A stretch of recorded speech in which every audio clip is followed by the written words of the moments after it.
You guys meet Maggie. Maggie is about to get some food made up for her. That little tail wagging. She's only 7 pounds and she's a Morkie. Alright, you guys, for this recipe, you're going to need about 2.5 to 3 cups of rice. Now, I always pour my rice into a container, put a little water in there, and then kind of squish it around and try to get off the extra starch. And usually you'll keep adding water until it cleans up. This is what you would do if you were cooking it for you. But since it's for Maggie, it's not necessarily have to be super clean. I'm going to boil this rice and let it cool. Now I'll boil the rice for about 15 to 20 minutes, or keep it on a fire for 15 to 20 minutes.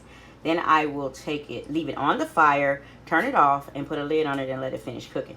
That's how I would do my normal rice, so that's how I'm going to do her rice as well. I'm going to use chicken breast.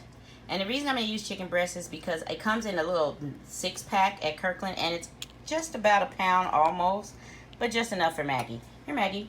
I always test the meat to see if the dog might like it.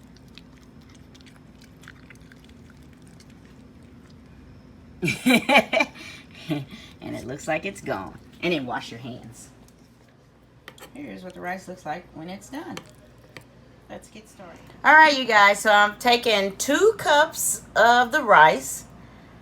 I took 2 eggs, and as you can see, I broke the eggshells in there. And I'm going to be doing chicken, so I've got a cup of chicken broth that I'm going to add to this mixture.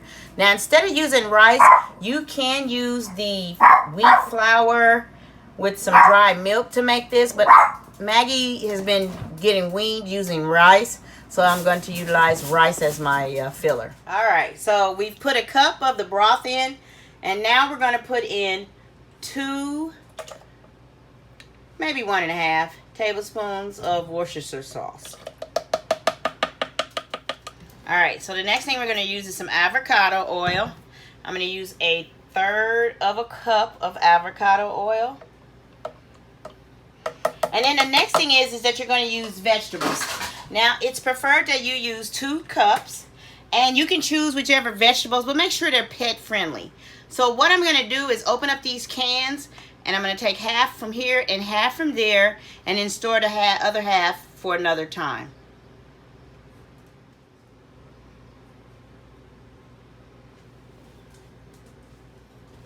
Alright, so the next thing is to put 3/4 of the peas in. Now, I rinsed off my peas because they did say sweet peas, and I didn't want to get her no sugar. So, this is a whole cup, and I'm just going to use like 1/4 of the cup. Now, you don't have to use a mixer in yours. I'm just choosing to use a mixer because it works better for me. Alright, okay. Now, we've got our peas in there and our carrots. Remember, 3/4 of each. Rinsed off the peas because they have a little sugar on there. And then you want to take some chicken. And hold on for 1 second. I'm going to drain this, because I didn't want it to be too watery.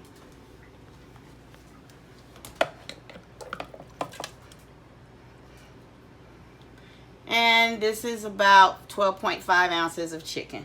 Now, you would probably use a pound, but remember, I have a little bitty dog. And now we're going to just mix this stuff. Alright, now this is the last thing you can put in. You don't have to. This is chia seeds. And this is definitely a good source of protein and fiber. And I'm just going to add just a little bit to the mix. Now we're going to go ahead and get that all stirred up. Now let's mix it. You don't want it too mushy, right?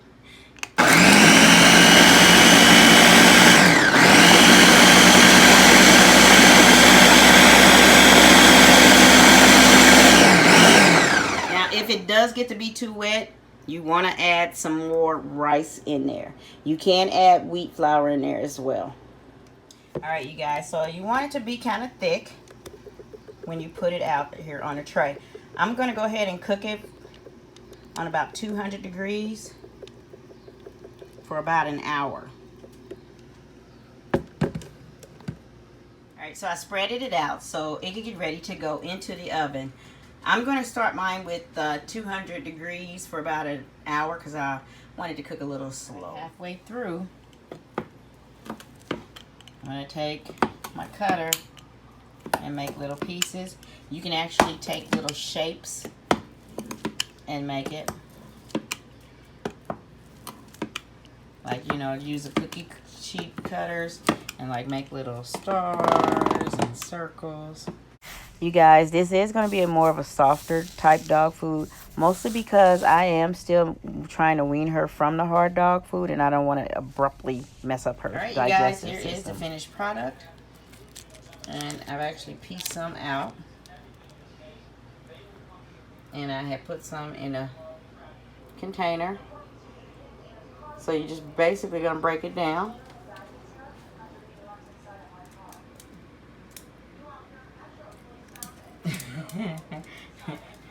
This is how Maggie does. She usually gets some food that she ain't supposed to have and runs and go hides and tries to eat it.